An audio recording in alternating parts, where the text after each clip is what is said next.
বিশ্বকাপ খেলতে দেশের মাটি ছাড়ছে ইরান ফুটবল দল। কিন্তু বিমানে ওঠার আগে ঘটল এমন একটি দৃশ্য যা মুহূর্তেই ভাইরাল হয়ে যায় সামাজিক মাধ্যমে। একজন, দুজন নয়, দলের প্রতিটি খেলোয়াড় সারিবদ্ধভাবে এগিয়ে আসছেন, সামনে রাখা পবিত্র কোরআন শরীফে চুমু দিচ্ছেন, তারপর নিজের ব্যাগ নিয়ে বিমানের দিকে এগিয়ে যাচ্ছেন। মাত্র কয়েক সেকেন্ডের এই দৃশ্য কোটি মানুষের নজর কেড়েছে, কারণ এটি শুধু একটি ধর্মীয় রীতি নয়, বরং নিজের বিশ্বাসকে সঙ্গে নিয়ে জীবনের সবচেয়ে বড় মঞ্চে যাত্রা করার একটি প্রতীকী মুহূর্ত। বর্তমানে বিশ্বকাপকে ঘিরে ইরান দলকে নিয়ে ব্যাপক আলোচনা চলছে। নানা রাজনৈতিক উত্তেজনা ও আন্তর্জাতিক পরিস্থিতির মধ্যেও তারা মাঠে নিজেদের সেরাটা দিতে প্রস্তুত।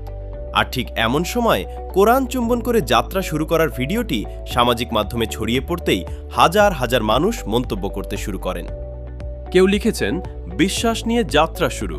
আবার কেউ লিখেছেন, দেশের প্রতিনিধিত্ব করতে যাচ্ছে, আল্লাহ তাদের হেফাজত করুন। ভিডিওটি ছোট হলেও এর বার্তা ছিল বড়।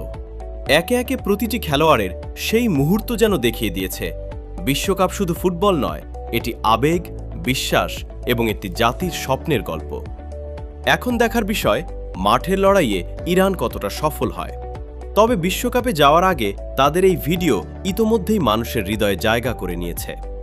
একদিকে যুদ্ধের আশঙ্কা, অন্যদিকে বিশ্বকাপের স্বপ্ন, চারপাশে অনিশ্চয়তা, উদ্বেগ আর উত্তেজনা। ঠিক এমন এক সময় বিশ্বকাপ খেলতে দেশের মাটি ছাড়ল ইরানের জাতীয় ফুটবল দল।